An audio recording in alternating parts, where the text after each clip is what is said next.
Hi everyone, welcome back to the video, and I will be taking a break from all of the Empire videos.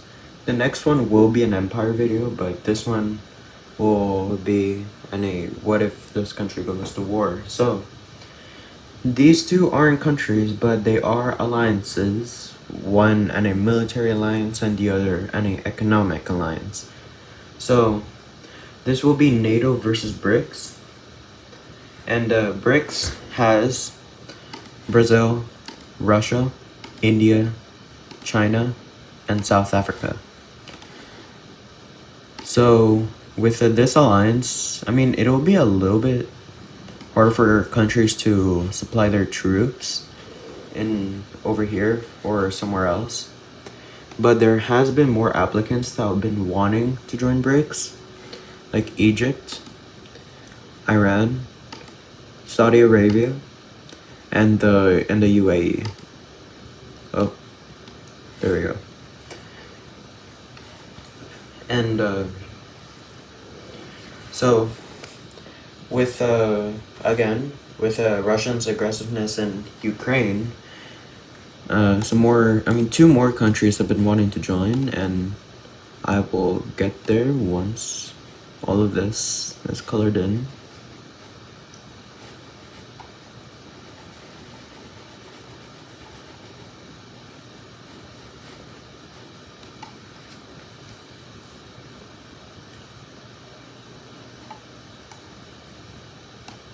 But so far, NATO has a lot more members, with 32 countries against Russia, and that would be the entirety of Europe of missing a few.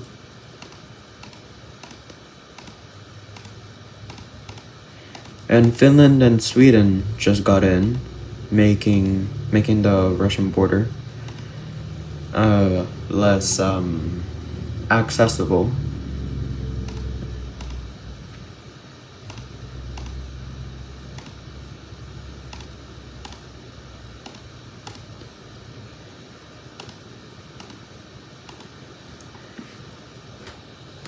So this is almost the entirety of NATO, but it's just pretty much all of Europe, missing Switzerland, Austria, and Kosovo, Serbia, Moldova, Ukraine, and Belarus.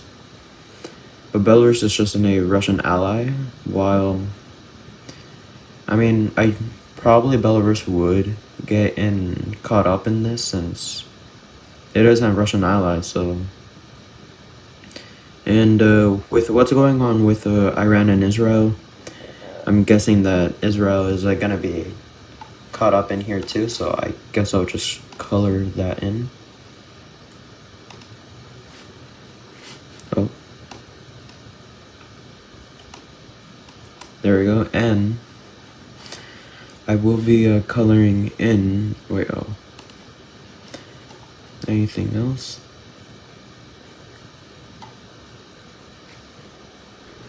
Okay, so this is the entirety of NATO in Europe and in North America. So, and here are the applicants for NATO, which is Ukraine, Georgia, and Bosnia and Herzegovina. Them two could possibly get in, but it'll probably be a while for Ukraine with the ongoing war. But Ukraine already applied, so hopefully they would get accepted. So here's the front line in Ukraine at the moment. And Russia does have some parts in Georgia for occupation, and which was Abkhazia, I think that's what it's called. And also there's a South Ossetia. So with these two occupation by Russia, Georgia has been wanting to join NATO. So this is the map of what we're dealing with.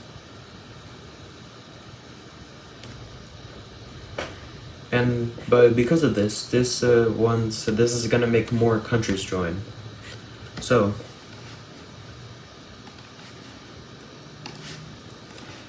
Venezuela would be on the red team. Colombia would be on the blue. Cuba would be on the red.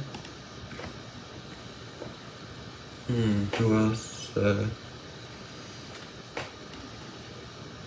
North Korea would be on the red. South Korea on the blue. And Japan would be on the blue team as well. If I could get it in.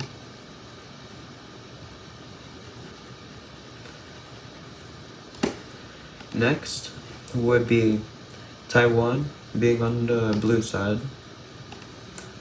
Also the Philippines would be on the blue.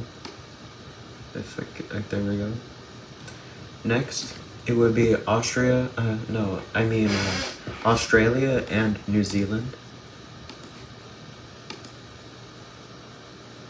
If this thing would...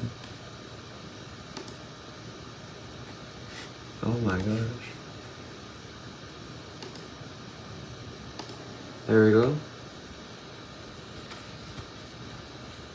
Who else would join?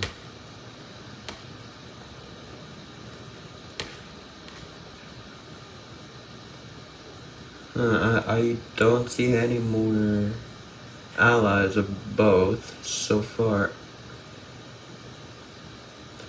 I mean, Pakistan, it is against India, so it wouldn't want to join the red team, but I'm guessing that Pakistan is also against the Western, so it would probably stay neutral. So the first move would be in Europe with Ukraine and Georgia being... the war in the Ukraine is still advancing.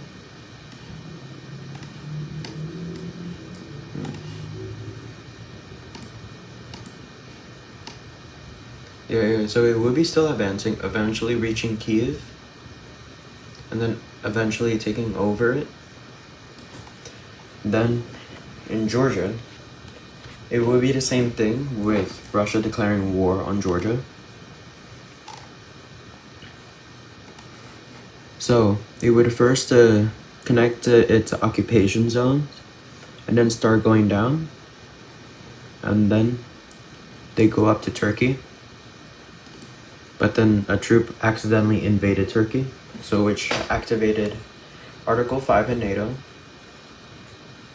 So, the first thing that they would do is for the US and Canada is to send their troops over to Europe, while everyone else is on the border trying to take out Kaliningrad. But it isn't a military fortress, so it would take a while. But since that's happening, any liberation campaign starts in Ukraine, and then managing to push back the Russians by a lot, and then eventually about to reach the gates of Kiev. And then eventually another liberation campaign happens in southern Ukraine, connecting with the first front line. And then getting closer to Crimea, or to cut the Russians off. Eventually they do. Then they get Crimea back. And then they start to going forward. With the Russians mostly in Georgia, they would be able to start the liberation campaign very well. But then eventually they get into a stalemate. So, with this, the Russians enter Estonia and Latvia, trying to connect to with their exclave. So, I guess Finland got invaded. Next, Estonia capitulates. So there's Latvia, soon to be Lithuania. With them three falling, Russia decides to bring up Belarus into the war. So because of NATO has been expecting this, they decided to go up into Belarus, starting to capture major cities in it, trying to advance as much as they can, trying to pick up with the Ukraine liberation, making the Russians have to go back, leaving the Baltics, trying to go back and force the Belarusian front line to stop. So, with the Baltics mostly liberated, except half of Estonia, the Russians would be able to push back a little. And then soon, Kaliningrad falls. But with, and then over here in the Americas, Venezuela would have to enter the northern part of Colombia, threatening Bogota. And with Brazil, they're also entering, threatening Bogota again. So the Colombians would be able to push back Venezuela out of their border and then start any campaign into Venezuela. But then eventually, Brazil would be able to advance a lot since it is a stronger country. But with the America's aid coming down to Colombia, they are able to hold off the Brazilians, trying to push back away from Bogota as much as they can, then eventually gain more seacoast, and then eventually back to their border, splitting in two, and then eventually pushing the Venezuelans out and pushing the Brazilians out. So with this, they decide to focus into one front line while the other one is being stalemated. So they would enter Venezuela more, trying to get up with Caracas. Eventually they get it, and then eventually Venezuela capitulates. Eventually they capitulate. Then they start another front in Brazil, as they do in the southern front. So with Venezuela gone, they would have an easy time trying to go back. Then next, they surround the Brazilians in southern Colombia, and then they're able to wipe them out. And then they start to going in, taking over some ports, passing the Amazon forest. And as they try to get as much as their ports, they would try to surround Brazil by getting all of their coast, and then slowly shrinking in, which it does go into success a little bit, but they are stopped. So in North America, many landings happen in Cuba, and then eventually Cuba falls. There's nothing going on in Africa, but surrounded by the red team, Israel do fall.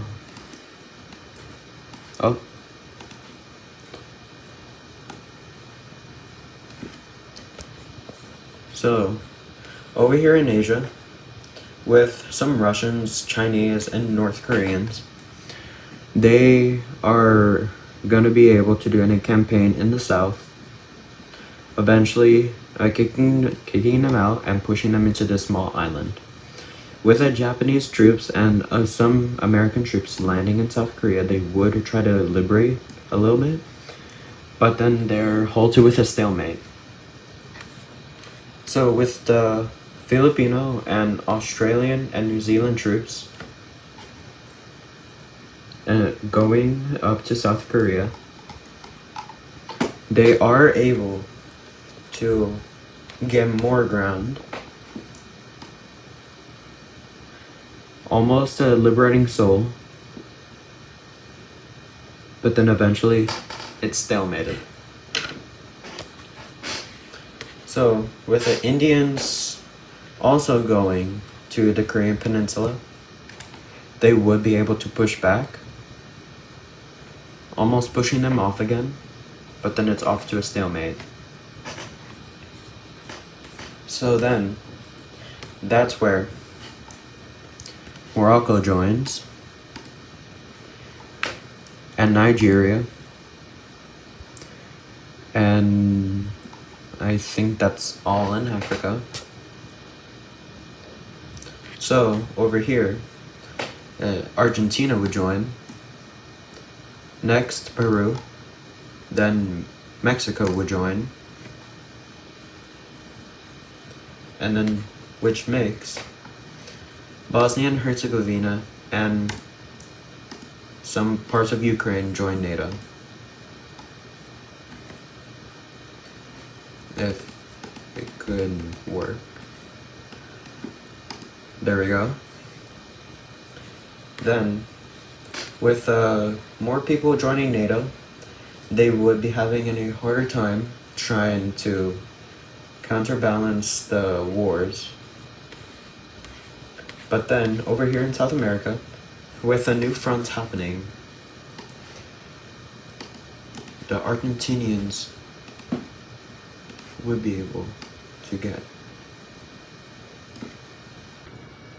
So with the advancements in Argentina and most of the Brazilian troops over here, Peru would start another opening, connecting with the Colombians, trying to advance as much as they can, trying to connect with Argentina. And with Argentina going to the coastline, another group starts to go connect, and then eventually they connect. And then eventually Brazil. So with Brazil wiped out, some troops would go back, but the others would volunteer and go to South Africa, making a landing, and another one, and another one. And then eventually this part of South Africa falls, then this part, and then eventually South Africa's wiped out. So, over here, the Moroccans and the Nigerians would send their troops over to Egypt, eventually making a landing here, another one right here, taking over their desert areas, and then eventually their capital falls. And then soon Israel is liberated, and now they start going into Saudi Arabia. Saudi Arabia would put up a good fight, but then they are then halted into a stalemate. Over here in Iran, Turkey and the Balkans would try to push the Iranians into their country, and some of them would go up to Georgia, liberating it, making them fully join NATO. What happened here?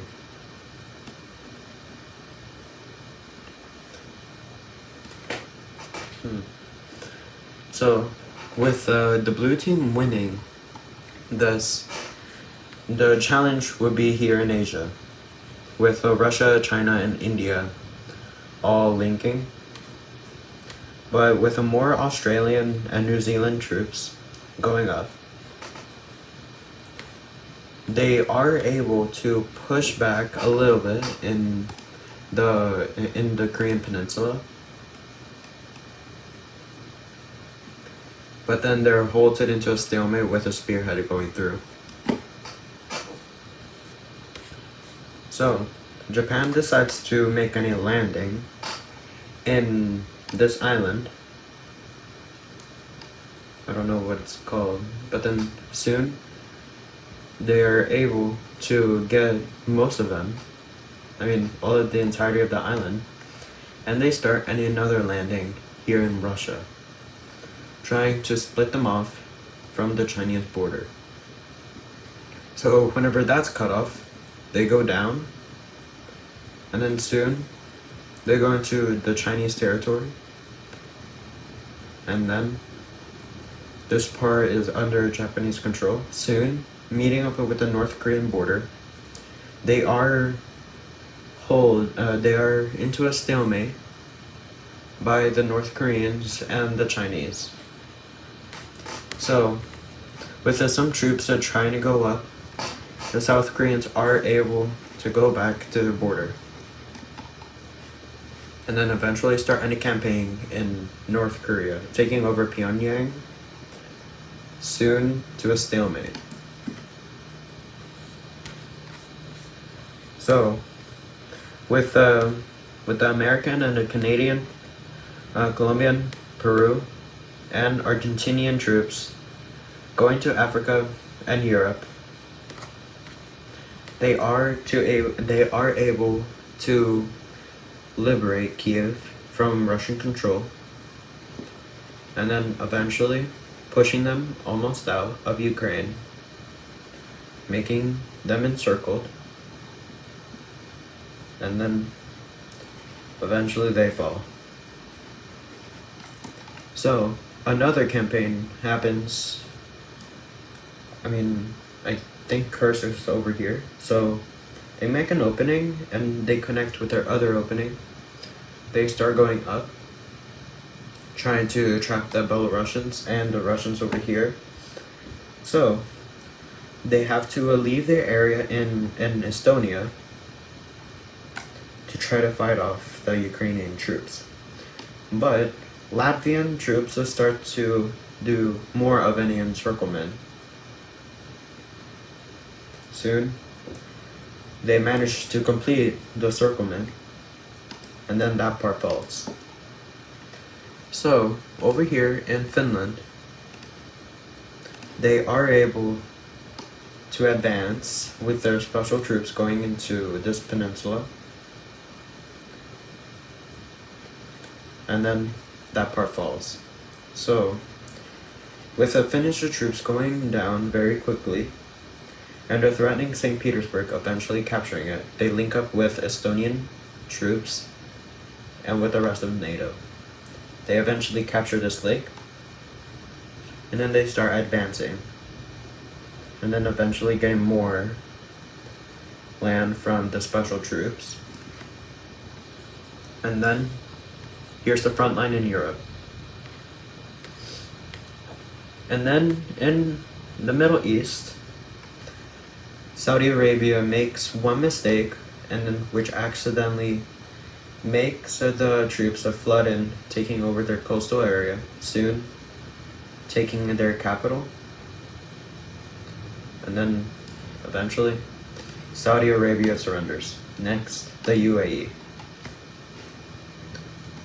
So Iran, with NATO troops are threatening Iran's capital, they start another movement downwards, trying to cut off Iran from their waters.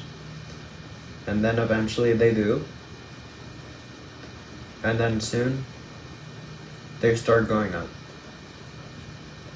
And then eventually, they have to fight a two-front war to protect their capital city. And then eventually, Iran falls. So, with the troops that are going over to India, they didn't want to fight India, but they do make a landing, meet up with some Indian people, and then they go over here in the southern part, and then they start to do any peaceful campaign, And then eventually they get their coasts. And then over here, but then India decides to switch sides. And now they're against the Chinese and the Russians. So, with NATO completely winning, I mean, NATO hasn't won yet, but it does look like that they're about to win. But let's see what would happen. So, with the new Indian troops trying to go over to the border with China, they do make an opening over here in northern India, eventually capturing Tibet and trying to go forward up to Xinjiang. I don't think I'm pronouncing that correctly, but... So then eventually they go over to Russia, and then they start invading through Siberia.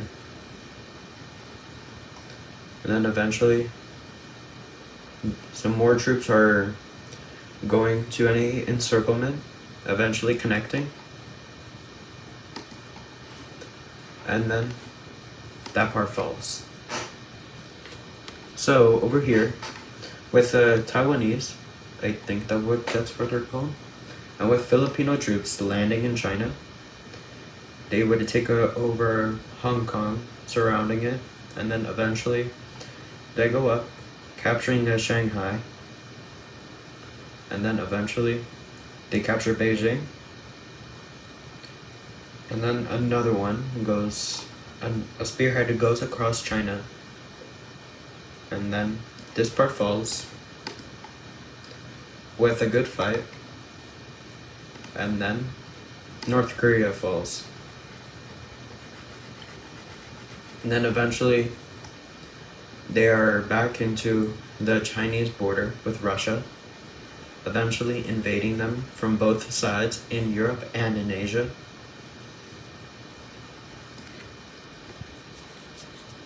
And then eventually Russia asks for peace, and then eventually they surrender. So let's look at the peace treaty. So in this peace treaty, a lot has changed. In North America, nothing happened except the Americans annexing Cuba. And in South America, Colombia has gotten some land from Venezuela and a little bit from Brazil, while Colombia, Peru, and Argentina split Brazil into 3 occupation zones: the Colombian occupation zone, Peru, Argentinian. And then over here in Africa, nothing happens except Morocco has annexed entirely, and everyone recognizes that Morocco has annexed Western Sahara. Over here, Israel grew, now controlling the Suez Canal. And over here, so Turkey has gotten the top part of Iran, making them connect to the Caspian Sea. Georgia grew. Ukraine grew. The Baltics grew a lot. And then Finland grew. And Kaliningrad was split between Lithuania and Poland. And Ukraine got full membership to NATO, as well as Bosnia and Herzegovina and Georgia. And then in Russia was forced to release Siberia, making them no longer the largest country. Now it's Siberia. Over here in Asia, nothing happened to India. Over here, Taiwan got a lot of land from China. In the Korean peninsula, it's now united under a South Korean rule, and nothing happened to Japan. So, and also, nothing happened in Oceania with Australia and New Zealand. So other than that, this is the peace treaty, and I'll see you on the next one.